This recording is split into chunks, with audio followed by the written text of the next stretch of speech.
Oklahoma City Thunder are one win away from clinching a spot in the NBA Finals for the second straight year. They beat the Spurs in last night's pivotal Game 5 of the Western Conference Finals. Our sports director, Brian Keating, is here for Keating on the Couch. Let's do it. Yes, Keating, so the series, of course, not over just yet and headed back to San Antonio for Game 6. Game 6. So what are you expecting tomorrow night? I'm expecting the Spurs to throw everything they've got at it. Oh, yeah. They're going to come out early in the game. They're going to throw their best punch.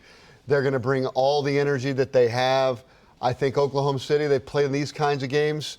This is the first time for San Antonio to be in anywhere like a Game 6 with the NBA Finals on the line. They've never faced elimination.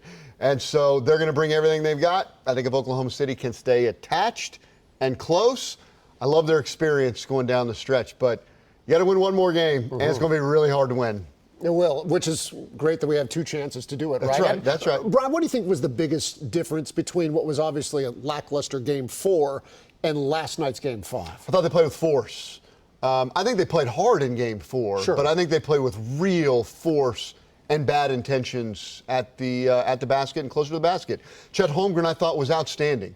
Shai Gilgeous-Alexander wasn't his best, but figured out a way to get himself to the free throw line, made a few shots, and they got all kinds of contributions. This is one of the things we've talked about a lot in this series. They got a lot of good players and a lot of guys who can do things. So I just thought they played with much more intentionality at trying to defend the Spurs. They were aggressive in a way that they weren't in Game 4, and they actually talked about that after the game. Here's Shai Gilgeous-Alexander about the difference between Game 4, where they didn't play well and they got blown out, and Game 5 when they won.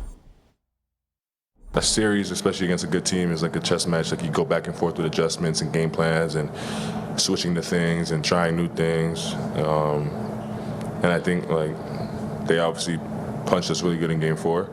And we got better than the team that played Game 4 for Game 5. We still have one more game to win, and we're not going to act like we've achieved anything yet. And so we're going to go into San Antonio with the same sense of urgency, like we haven't achieved anything.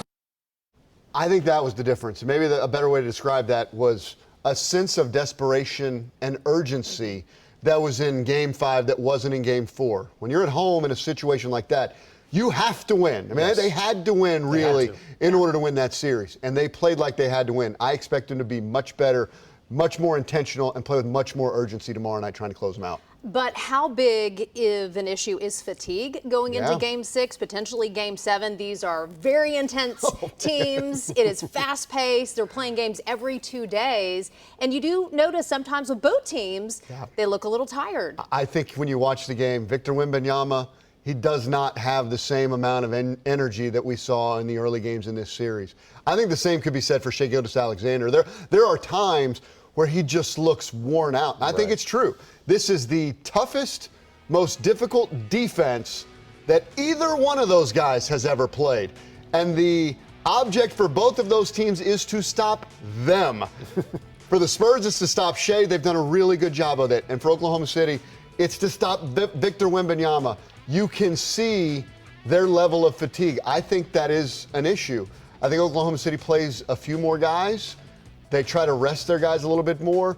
I think they've been in these situations before. They understand that if you expend all your energy in the first half, you still have to play the second half. Right. There's an art to knowing how to play hard and physical early in the game and still have some juice left at the end. So far, Oklahoma City's been able to manage that better than San Antonio. We'll see if they can do that again. Again, the series is not over when you win 3 times. You got to win 4, and so Oklahoma City's got to win one of the next 2. Their first opportunity being tomorrow night in San Antonio.